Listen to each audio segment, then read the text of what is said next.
দর্শক আমন্ত্রণ আজকে চট্টগ্রামের আয়োজনে শুরুতেই জানিয়ে দেব শিরোনামগুলো। জুলাই শহীদের আত্মত্যাগ জাতির জন্য প্রেরণা, চট্টগ্রামে বললেন মুক্তিযোদ্ধা বিষয়ক প্রতিমন্ত্রী। স্মৃতিস্তম্ভে শ্রদ্ধা নিবেদন।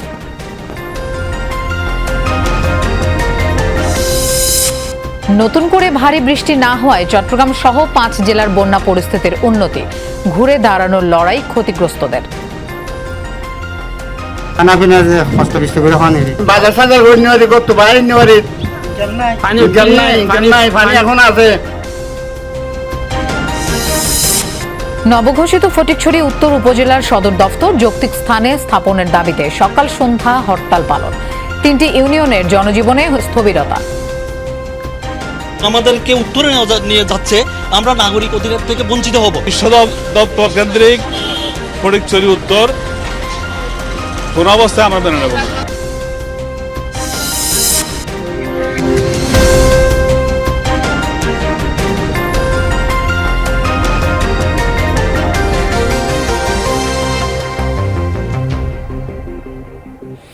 দর্শক আমন্ত্রণ আজকে চট্টগ্রামের আয়োজনে আপনাদের সঙ্গে থাকছি আমি মৌসুমী আহমেদ লোপা। এতক্ষণ শিরোনাম দেখছিলেন। জুলাই শহীদ স্মরণে নানা কর্মসূচি পালিত হয়েছে চট্টগ্রাম ও কক্সবাজারে। শহীদ স্মৃতিস্তম্ভে শ্রদ্ধা নিবেদন করেন মুক্তিযুদ্ধ বিষয়ক প্রতিমন্ত্রী, সিটি মেয়র সহ বিভিন্ন দল ও সংগঠনের নেতাকর্মীরা। জুলাই শহীদের আত্মত্যাগ জাতির প্রেরণা বলে মন্তব্য করেন তারা। জুলাই শহীদ দিবস ও শহীদ ওয়াসিম আকরামের দ্বিতীয় মৃত্যুবার্ষিকী উপলক্ষে ছাত্রদল নেতাকর্মীদের নিয়ে ওয়াসিমের সমাধিতে পুষ্পস্তবক অর্পণ করেন মুক্তিযুদ্ধ বিষয়ক মন্ত্রণালয়ের প্রতিমন্ত্রী ইশরাক হোসেন। জুলাই গণহত্যার বিচার এবং আওয়ামী লীগ আমলে সব গুম খুনের বিচার করার কথা জানান তিনি। আমাদের ভাইদের যারা হত্যা করেছে তারা যদি আবার কোনো দিনও বাংলাদেশের মাটিতে এসে রাজনীতি করা তো দূরের কথা, বাংলাদেশের মাটিতে পা রাখা মাত্রই আমরা সেখানে জনগণকে সাথে নিয়ে এই ফাঁসির রায় কার্যকর করার জন্য যা করণীয় সকল কিছুই করব। খুনি হাসিনাকে খুব দ্রুতই দেশে ফিরিয়ে এনে প্রত্যেক খুনের বিচার নিশ্চিত করতে পারলে জুলাই আগস্টের সকল শহীদদের আত্মা আমি মনে করি শান্তি পাবে। এ সময় শহীদ ওয়াসিমের পরিবারের সদস্যরাও উপস্থিত ছিলেন। ফ্যাসিবাদ মুক্ত দেশ গড়তে প্রত্যয় ব্যক্ত করেন তার স্বজন এবং সহযোদ্ধারা। যিনি গুলি মারছে, যিনি ওনাদেরকে সহযোগিতা করছে, এরা সবাই বিচার সমানভাবে হতে হবে।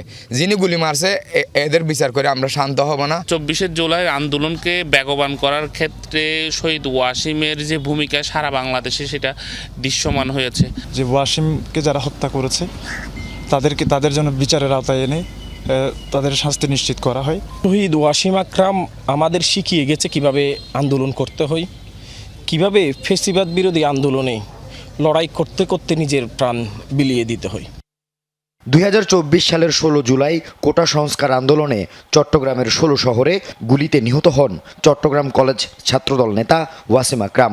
সকালে চট্টগ্রাম রেলওয়ে স্টেশন এলাকায় জুলাই শহীদ স্মৃতিস্তম্ভে শ্রদ্ধা নিবেদন করেন মেয়র। বলেন তাদের আত্মত্যাগ জাতির ঐক্যবদ্ধ হওয়ার প্রেরণা। জুলাই অগাস্টে যারা বিপ্লবী, যারা আহত হয়েছেন, ওই আহত পরিবারকে আমাদেরকে অবশ্যই দেখভাল করতে হবে, পুনর্বাসন করতে হবে এবং শহীদ পরিবারকে পুনর্বাসন করতে হবে। আল আমিন শিকদার, যমুনা নিউজ। নতুন করে ভারী বৃষ্টি না হয় চট্টগ্রাম পার্বত্য জেলা ও কক্সবাজারে বন্যা পরিস্থিতির উন্নতি হয়েছে। চট্টগ্রামের সাতকানিয়ার প্রায় সব ইউনিয়ন থেকে পানি নেমে গেছে। তবে আশ্রয়কেন্দ্র থেকে ঘরে ফিরে ক্ষয়ক্ষতি সামাল দিতে হিমশিম খাচ্ছেন বাসিন্দারা। সব ইউনিয়নের আঞ্চলিক সড়ক ক্ষতিগ্রস্ত হওয়ায় দুর্ভোগ বেড়েছে মানুষের। একই চিত্র পাশের উপজেলা বাঁশখালীতেও। পানি নেমে গেলেও বাড়িঘর, ফসলি জমি ও সড়ক ব্যাপক ক্ষতিগ্রস্ত। বান্দরবানেও বেশিরভাগ নিম্নাঞ্চল থেকে নেমে গেছে পানি। সাঙ্গু, মাতামহুরি ও বাঁশখালী নদীর পানি বিপদসীমার নিচ দিয়ে প্রবাহিত হচ্ছে। কক্সবাজারেও নিম্নাঞ্চল থেকে পানি নামলেও ফসলি জমিগুলো জলাবদ্ধ। রাঙামাটির নিচু এলাকাগুলোয় রয়ে গেছে পানি। দুর্গত এলাকায় খাবার ও বিশুদ্ধ পানির সংকট রয়েছে।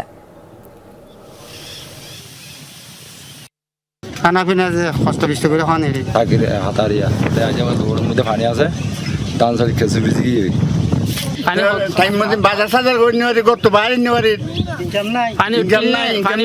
এখন আছে, এখন পানি। দর্শক, এ বিষয়ে আমরা আরও জানবো আমাদের সহকর্মীদের কাছ থেকে। শুরুতে কক্সবাজারে যেতে চাই, সেখানে আছেন এহসান আল কুতুবী। এসান, দুর্গত এলাকার এই মুহূর্তের অবস্থা একটু জানতে চাই। পানি তো নেমে গেছে, ভুক্তভোগীরা এখন কি বলছেন?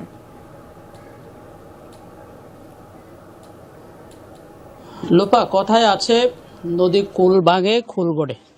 এই তো নদীর খেলা। এই কুল গড়া এবং ভাঙার যে খেলা, এই খেলায় কিন্তু কিছু মানুষ এভাবে ঘর বাড়ি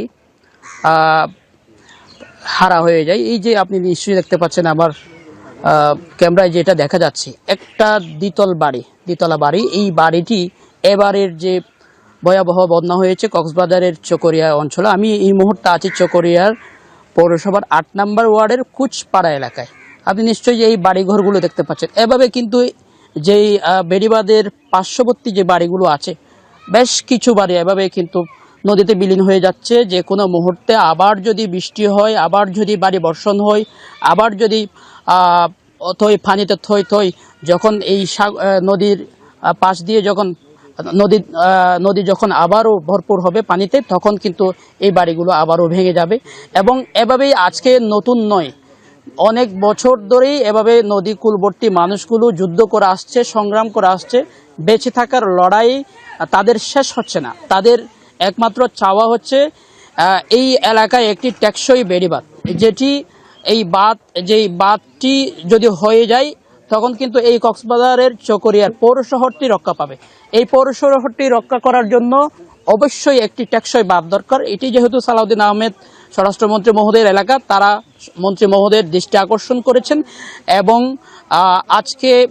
আজকে থেকে প্রায় 10 দিন আগে যে টানা বর্ষণ ছিল, এই বর্ষণের তারা কিভাবে এই বাড়িতে ছিল এবং কিভাবে এই ভাঙনটা শুরু হলো তারা নিজ চোখে দেখেছেন। এবং আমাদের কাছে বর্ণনা করতে গিয়ে অনেকে আবেগ আপ্লুত হয়ে কান্নায় ভেঙে পড়ছেন। এখন কিন্তু তারা খোলা আকাশের নিচে বসবাস করছে এবং তারা ঘর বাড়ি হারিয়ে আত্মীয় স্বজন, কেউ হচ্ছে পার্শ্ববর্তী বাড়িতে। আবার এখানে যারা বসবাস করছেন তারাও ধনাঢ্য ব্যক্তি বা তাদের যে চলা ফেরার মতো বা জীবন চলার মতো সব খুব বেশি টাকা পয়সা রোজগার করতে পারে এমনও না। অনেকের বাড়িতে শুধুমাত্র মহিলারাই আছে যারা কোনো রকম পার্শ্ববর্তী বাড়ি ঘরে গিয়ে কাজ করে কোনো রকম তারা জীবন চালান। আবার অনেকেই আছেন দিন মজুরি কাজ করে এই বাড়িঘর রক্ষা করেছেন, ফ্যামিলিকে রক্ষা করার জন্য জীবন সংগ্রাম তারা চালিয়ে যাচ্ছেন। এবং এই মুহূর্তে তাদের দাবি হচ্ছে একটা টেকসই বেড়িবাঁধ। এই টেকসই বেড়িবাঁধটি যদি হয় তাহলে তারা রক্ষা পাবে। লোপা, এহসান, আপনাকে ধন্যবাদ আমাদের সাথে যোগ দেওয়ার জন্য। দর্শক, আমরা এবার একটু রাঙামাটিতে যেতে চাই। শামসুল আলমকে আমরা দেখতে পাচ্ছি। শামসুল আলম, পানি নেমে যাওয়ার পরেই আসলে যেটা দেখা দেয় নানা রকম পানিবাহিত রোগ এবং ক্ষয়ক্ষতির চিহ্নও কিন্তু ভেসে ওঠে। এই মুহূর্তে রাঙামাটিতে কি দেখছেন এবং ত্রাণ সহায়তা কতটা পৌঁছেছে সেখানে?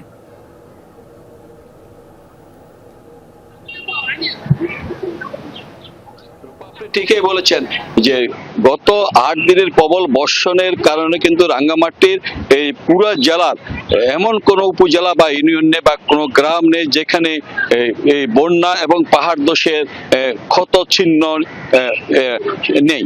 সব জায়গাতে পাহাড় ধস এবং বন্যায় বেশ কিছু এলাকা কিন্তু প্লাবিত হয়েছে এবং এসব এলাকাতে কয়েক হাজার লোকজন কিন্তু পানিবন্দী অবস্থায় ছিল এবং তাদের যে সব থেকে যে সম্বল, তাদের যে বসত বিটা, সেই বসত বাড়িগুলো কিন্তু অনেক বসত বাড়ি কিন্তু পানির নিচে তলিয়ে গিয়ে কিন্তু সর্বশান্ত হয়ে গেছে কয়েক হাজার লোকজন। এই বর্তমানে আপনি যে বিষয়টি বলেছেন ত্রাণের চেয়ে এখন সবচেয়ে বড় মানবিক যে বিপর্যয় ঘটেছে এই বন্যা এবং পাহাড় ধসের কারণে। যাদের ঘর বাড়ি ভেঙে চুরমার হয়ে গেছে, পানি নামার পরে তারা তাদের এই যে বিটে মাটিতে ফিরে গেল, তারা সেখানে বসবাস করতে পারছেন না। সেখানে পলি জমে এবং ঘর বাড়ি বিধ্বস্ত হয়ে গেছে। তাদের পক্ষ থেকে দাবি করা হচ্ছে এইসব ঘর বাড়ি মেরামতের জন্য তারা ত্রাণের পরিবর্তে নির্মাণ সামগ্রী তারা সরকারের কাছে দাবি করেছে, যাতে তারা যে মাথার গোছা ঠাইটুকু যদি তারা করতে পারে তাহলে তারা আবার পুনরায় ঘুরে দাঁড়াতে পারে। তাছাড়া আপনাকে বলে রাখি, রাঙ্গামাটি জেলার বিভিন্ন উপজেলা এবং জেলা সদরে বেশ কিছু পাহাড় ধস এবং বন্যার কারণে বেড়িবাঁধ এবং বেশ কিছু বেলি ব্রিজ এবং রাস্তাঘাট ব্যাপক ক্ষতি সাধিত হয়েছে, যার পরিপ্রেক্ষিতে কিন্তু এখানকার এই যে লোকালি যেসবগুলো চলাচল গ্রাম পর্যায়ে ইউনিয়ন পর্যায়ে যেসব সড়কগুলো রয়েছে সড়কগুলো ব্যাপক ক্ষতি হওয়ার কারণে মানুষের চলাচল ব্যাপক সেখানে কষ্টসাধ্য হয়ে পড়েছে।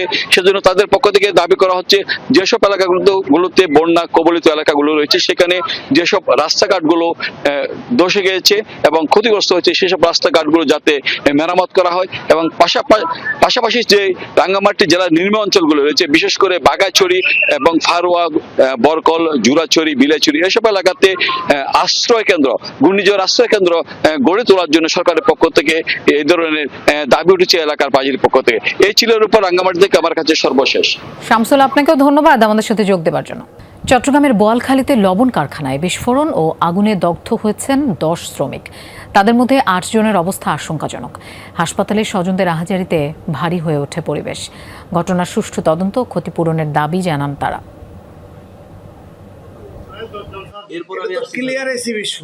সকালে বোয়ালখালীর পশ্চিম গোমদন্ডি এলাকায় কনফিডেন্স লবণ কারখানায় কাজ করছিলেন শ্রমিকরা। হঠাৎ বিস্ফোরণের পর আগুন ধরে গেলে দগ্ধ হন 10 শ্রমিক। দ্রুত তাদেরকে ভর্তি করা হয় চট্টগ্রাম মেডিকেল কলেজ হাসপাতালের বার্ন ইউনিটে। এর মধ্যে কয়েকজন কারখানার স্থায়ী কর্মী, বাকিরা বৈদ্যুতিক কাজের ঠিকাদারি শ্রমিক। উনি বলতেছে ওনাকে আমি যেন মাফ করে দিই, আমার সন্তানকে যেন আমি হাফিজখানায় ভর্তি করে দিই, আর ওনার নাকি শরীর জ্বলতেছে। বিস্ফোরণটা হয়েছে বাইরে যে রুমে কাজ করতেছে ওয়েল্ডিং এর, ওখানে হয়েছে। দুর্ঘটনার খবর পেয়ে হাসপাতালে ছুটে আসেন স্বজনরা। বার্ন ইউনিটের বাইরে কান্নায় ভেঙে পড়েন তারা। ঘটনার সুষ্ঠু তদন্ত এবং এমন পরিস্থিতির জন্য দায়ীদের বিরুদ্ধে ব্যবস্থা গ্রহণের দাবি জানান। কিছুক্ষণ পরে শুনি বলতেছে ও ছিল এখানে, আমার হাজবেন্ডও ছিল। তারপর কি থেকে কি হয়েছে আমি জানি না, এখানে চলে আসছি। কোনো ধরনের কর্তৃপক্ষ যোগাযোগ করে নাই, একদম নিম্ন শ্রেণীর ওনাদের নিম্ন শ্রেণীর অফিসার, তারপর হচ্ছে সহকারীদের পাঠানো হচ্ছে এখানে। আপনার ওয়ার্নিং করতে গেছে, বলার বাস্ট হয়ে গেছে, বাস্ট হওয়ার সাথে সাথে এরা সবাই আহত হয়ে বাইরে পড়ে গেছে। মূল সমস্যা হয়েছিল আমাদের ফ্যাক্টরিতে আমরা যে সেফটিটা রাখি না, এই সেফটির জন্যই তো আমাদের সমস্যা হয়েছে। আমার প্রশ্ন হচ্ছে যে এই সেফটিটা কেন মানা নাই? আমরা চাই ফ্যাক্টরির উদ্যোতন কর্মকর্তা এসে এদেরকে প্রপার চিকিৎসাটা দিক, এর চেয়ে আর একটু বেটার চিকিৎসা দিক। চিকিৎসকরা জানান দগ্ধ অন্তত 8 জনের শ্বাসনালী পুড়ে যাওয়ায় অবস্থা আশঙ্কাজনক। 4 জনকে আইসিইউতে স্থানান্তর করা হয়েছে। 8 জনের মধ্যে 8 জন অবস্থা খারাপ, কারণ আপনি যেটা 20% বলছি ওনারও শ্বাসনালী পুড়ে গেছে, এবং শ্বাসনালী পুড়ে গেলে 2-3 দিন পর রোগী খারাপ হয়ে যায়, সেটা যত কম পার্সেন্টেজ হোক। তো আমাদের চেষ্টা হচ্ছে যে এগুলিকে সর্বোচ্চভাবে আমরা আইসিইউতে রেখে চিকিৎসা করা। আলামত দেখে বোয়ালখালী থানা পুলিশের ধারণা জেনারেটর রুমে এসি ও ওয়েল্ডিং মেশিনে কাজ চলাকালে বিস্ফোরণের সূত্রপাত। প্রকৃত কারণ জানতে তদন্ত চলছে। বিদ্যুতের আপ ডাউন হয়ে শর্ট সার্কিট থেকে একসাথে 3টা বিস্ফোরণ হয়েছে, 2টা এসির বিস্ফোরণ, এরপরে ওয়েল্ডিং মেশিনে আগুন ধরা একসাথে হয়ে গেছে সবগুলি। তো এই যে এসির বিস্ফোরণের প্রেসারেই ওই রুমটাতে যারা বিশেষ করে ওই রুমে কর্মরত ছিল এরা দগ্ধ হয়েছে। জুবাইর রিফাত, যমুনা নিউজ, চট্টগ্রাম। নবঘোষিত ফটিকছড়ি উত্তর উপজেলার সদর দফতর যৌক্তিক স্থানে স্থাপনের দাবিতে সকাল সন্ধ্যা হরতাল পালন করেছেন স্থানীয়রা। হরতালে দোকানপাট ও যানবাহন চলাচল বন্ধ থাকায় ফটিকছড়ির 3টি ইউনিয়নের জনজীবন স্থবির হয়ে যায়। সড়কে টায়ারে আগুন জ্বালিয়ে এবং গাছ ফেলে বিক্ষোভ করেন আন্দোলনকারীরা। বৈরী আবহাওয়া উপেক্ষা করে সকাল থেকে ফটিকছড়ির উত্তরাঞ্চলের মির্জারহাট, নারায়ণহাট, শান্তিরহাট সহ বিভিন্ন সড়কে অবস্থান নেন হরতাল সমর্থকরা। সড়কে টায়ার জ্বালিয়ে গাছের গুঁড়ি ফেলে বিক্ষোভ করেন তারা। আন্দোলনকারীদের দাবি নবগঠিত ফটিকছড়ি উত্তর উপজেলার সদর দপ্তর নির্ধারণে গণশুনানির সুপারিশ ও জনমত উপেক্ষা করা হয়েছে। আমাদেরকে উত্তরে নিয়ে যাচ্ছে, আমরা নাগরিক অধিকার থেকে বঞ্চিত হব। সদর দপ্তর কেন্দ্রিক ফটিকছড়ি উত্তর কোন অবস্থায় আমরা মেনে নেব না। ভৌগোলিক অবস্থান ও সাধারণ মানুষের যাতায়াত সুবিধা বিবেচনায় নারায়ণহাট দাঁতমারার মধ্যবর্তী যৌক্তিক স্থান সুপারিশ করা হলেও গেজেটে পশ্চিম ভোজপুরকে সদর দপ্তর ঘোষণা করায় বিক্ষোভ ছড়িয়ে পড়ে ফটিকছড়ির উত্তর জনপদে। আমরা ফটিকছড়ির সাথে আছি, ফটিকছড়ির সাথে থাকবো, উত্তর দিকে যাব না। ফটিকছড়ি উপজেলায় আমরা আছি এবং আবারও থাকবো, উত্তর ফটিকছড়ি আমরা যাব না। সদর দপ্তর স্থানান্তর না করলে আরো কঠোর কর্মসূচির হুঁশিয়ারি দেন আন্দোলনকারীরা। সফল একটা গণশুনানির মাধ্যমে এই উপজেলা উত্তরের সদর দপ্তরটা জুসকোলা নামক স্থানে হওয়ার কথা ছিল, এবং সরকার পরিবর্তনের পরিক্রমায় এই যুক্তিস্থানটাকে কাটছাট করে বিগত কিছুদিন আগে এটার স্থান বুঝপরে নির্ধারণ করা হয়েছে। আমরা চাই এই উপজেলা নিয়ে যেন কোনো বৈষম্য না হয়, যেখানে মধ্যস্থল ওইখানে যেন বিবেচনা করে দেওয়া হয়।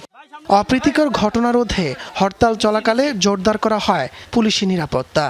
আমরা সজাগ আছি, আমরা সতর্ক আছি, সেক্ষেত্রে আমরা ব্যবস্থা নিব যদি তারা আইন শৃঙ্খলা অবনতি হওয়ার মতো কোনো পরিস্থিতি ঘটে থাকে। তাপস সরকার, যমুনা নিউজ। যে সাগর তাদের জীবিকার উৎস, সেই সাগরেই গেল প্রাণ।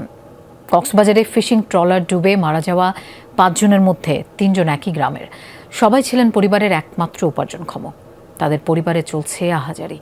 দুর্ঘটনার 4 দিন পরও খোঁজ মেলেনি একজনের।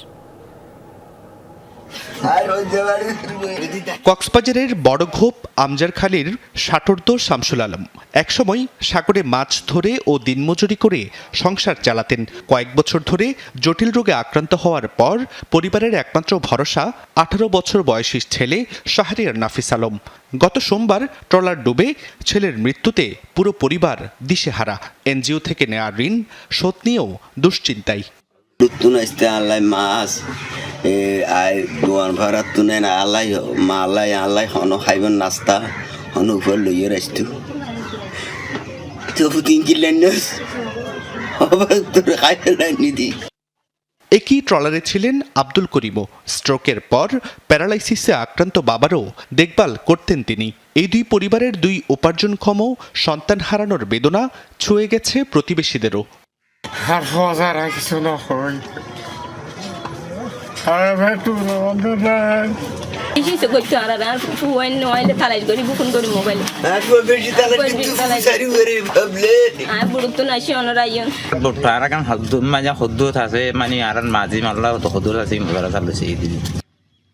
জীবিকার তাগিদে গিয়েছিলেন সাগরে মাছ ধরতে, কিন্তু একই গ্রামের 3 জন সহ 5 জনের মর্মান্তিক মৃত্যুতে শোকে স্তব্ধ পুরো এলাকা। ওরা কিন্তু আচার ব্যবহার দিয়ে বেশি ভালো মানুষ আছে, ইয়ে কিন্তু বলিবার মতো নয়, তার মৃত্যু মানে নেওয়া না যারা আর অন্য বড় মধ্যে গত বছর শুরু করে গেল, এবছর ভিন্ন আর খানা তাকে তারা বেশি ভালো মানুষ। আল্লাহর হুকুম আছে অ্যাক্সিডেন্ট করে গিয়ে মারা গিয়ে আর এখন কোম্পানির দায়ী নেই, মানুষের এখন দায়ী নেই। সরকার যখন যেন মা বাপ বুড়ো মা বাপ চলিবার সাহায্য সহযোগিতা কামনা করি। স্বল্প আয়ের এসব পরিবারকে প্রশাসন সহায়তা করলেও টিকে থাকতে তা পর্যাপ্ত নয় বলছেন ভুক্তভোগীরা। তাদের কাছ থেকে আবেদন নিয়ে আমরা তাদেরকে তাদের জীবিকা নির্বাহের জন্য সরকারের পক্ষ থেকে বিভিন্ন ভাবে যে বরাদ্দগুলি আসে আমরা চেষ্টা করব তাদেরকে সেই বরাদ্দের আওতায় এনে তাদেরকে একটু সাপোর্ট দেওয়ার জন্য। গত সোমবার ভোরে বঙ্গোপসাগরে উত্তাল ঢেউয়ের তোড়ে 12 মাঝিমাল্লা নিয়ে ডুবে যায় বড়গোপ আমজারখালী এলাকার নুরুল আফসারের মালিকানাধীন ফিশিং ট্রলার এফপি ফকিরা মসজিদ। 7 জনকে জীবিত এবং 4 জনের মরদেহ উদ্ধার হলেও অপর একজন এখনও নিখোঁজ। জুবাইর রিফাত, যমুনা নিউজ। রাঙ্গামাটির বরকলে দুর্গম সীমান্ত এলাকায় মেডিকেল ক্যাম্পে বিনামূল্যে শতাধিক রোগীকে চিকিৎসার সেবা দিয়েছে বর্ডার গার্ড বাংলাদেশ বিজিবি। সকালে উপজেলার ভূষণছড়া সরকারি প্রাথমিক বিদ্যালয়ে বিজিবি 12 উদ্যোগে ক্যাম্পের আয়োজন করা হয়। সেখানে 1.5 শতাধিক রোগীকে বিনামূল্যে দেওয়া হয় চিকিৎসা সেবা। সেই সাথে অসহায় ও দুস্থ রোগীদের দেওয়া হয় ওষুধ। দুর্গত পার্বত্য এলাকায় স্বাস্থ্যসেবা পৌঁছে দিতে ভবিষ্যতেও এই ধরনের কার্যক্রম চলমান থাকবে বলে জানায় বিজিবি।